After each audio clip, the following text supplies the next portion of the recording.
आपके साथ दीप्ति। आइए रुक करते हैं आज की खास खबरों के साथ। मुख्यमंत्री शिवराज सिंह चौहान ने कहा, अधिमान्य पत्रकारों को घोषित किया फ्रंटलाइन वर्कर्स। हमारे पत्रकार मित्र इस कोविड के खतरनाक काल में अपनी जान जोखिम में डाल के अपने धर्म का निर्वाह कर रहे हैं और इसलिए मध्य प्रदेश में सभी अधिमान्यता प्राप्त पत्रकारों को हमने फ्रंट लाइन वर्कर घोषित करने का फैसला किया है। उनका पूरा ध्यान रखा जाएगा, उनकी पूरी चिंता की जाएगी। दमोह चुनाव हारने पर कहा, दमोह नहीं हारे हैं, हम हारे हैं इस बार अपनों से लड़ाई, अपने जयचंदों से हारे हैं। दमोह चुनाव जीतने पर कमलनाथ के बयान पर कहा कि ध्यान वहां नहीं जा रहा है कमलनाथ का जहां पर देश में कांग्रेस का सफाया हो गया है। भाजपा ने विजय का परचम फैलाया है। बंगाल में नौटंकी जीत गई, राष्ट्रवादी हार गए। हुड्डी जुड़ने का यह नया तरीका देखा। परिणाम आने के बाद दीदी खड़ी हो गई। कोरोना के कारण मतदान कम हुआ, बीजेपी को सभाएं कम करनी पड़ी, लेकिन दीदी ने सभाओं की जीत के बाद जश्न मना रहे हैं।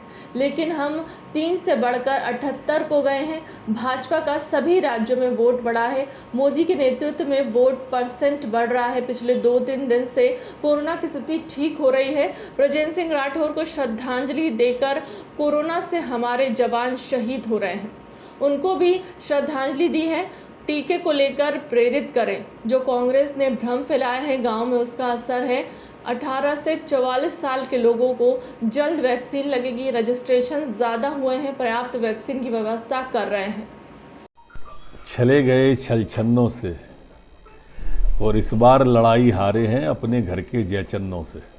ज़्यादा खुशी न मनाए कांग्रेस, थोड़ी प्रतीक्षा करे। कमलनाथ जी का ध्यान वहाँ नहीं जा रहा जहाँ पूरे देश में सफाया हो गया है। वो छत्तीसगढ़ वाला तो हमारा भाई प्रत्याशी उठा लाया था कि आसाम में सरकार बन रही है। एमएलए तो मैंने सुने थे, प्रत्याशी पहली बार सुने थे।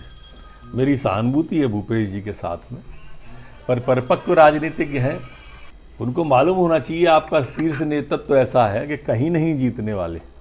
भारतीय जनता पार्टी ने विजय का परचम चहुं ओर फहराया है।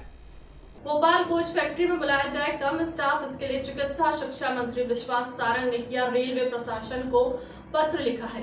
यहाँ काम कर रहे कई कर्मचारी हो चुके हैं अब तक कोरोना पॉजिटिव। कर्मचारियों की मांग को देखते हुए लिखा पत्र। कोरोना की संक्रमण की चेन को धीमा करने में सरकार और जनता दोनों का सहयोग रहा है। माननीय मुख्यमंत्री जी ने मध्य प्रदेश में अधिमान्यता प्राप्त पत्रकारों को फ्रंट लाइन वॉरियर का दर्जा दिया है। ये बहुत दिनों से मांग उठ रही थी और ये बात सही है कि हमारे पत्रकार साथी अपनी जान पर खेलकर इस महामारी के समय में भी अपनी पत्रकारिता के माध्यम से समाज को जगाने का और सरकार को सही वस्तुस्थिति बताने का काम कर रहे हैं। इसीलिए हमारी सरकार ने, माननीय मुख्यमंत्री जी ने सभी अधिमान्यता प्राप्त पत्रकारों को फ्रंट लाइन वॉरियर का दर्जा दिया है। विगत दिनों जब 45 साल से ज़्यादा उम्र के लोगों को वैक्सीन लगाने का चरण शुरू हुआ था, उस समय भी हमने मध्य प्रदेश में हमारे 45 साल से ज़्यादा उम्र के पत्रकारों के लिए अलग स्थल पर उनके और उनके परिवारों को वैक्सीन लगाने के लिए व्यवस्था दी थी, सुविधा दी थी। भोपाल में अब 10 मई सुबह 6 बजे तक लॉकडाउन। कलेक्टर ने 7 दिन बढ़ाने के दिए आदेश जारी किए गए हैं। कोरोना के कारण बढ़ते प्रभाव को देखकर जारी किए गए हैं निर्णय। भोपाल में अब कर्फ्यू 3 मई की सुबह से 6 बजे से बढ़कर 10 मई की सुबह 6 बजे तक कर दिया गया है। इस संबंध में कलेक्टर अविनाश लवानिया ने रविवार देर शाम नए आदेश जारी किए हैं। इसमें कहा गया है कि भोपाल में कोरोना के बढ़ते प्रभाव को देखते हुए इसे बढ़ाया जा रहा है। भोपाल में हर दिन कोरोना के नए केस 1,500 से ज़्यादा आ रहे हैं। शनिवार को संख्या 1600 से अधिक थी। इसी को देखते हुए कलेक्टर ने कर्फ्यू को बढ़ाने का फैसला किया।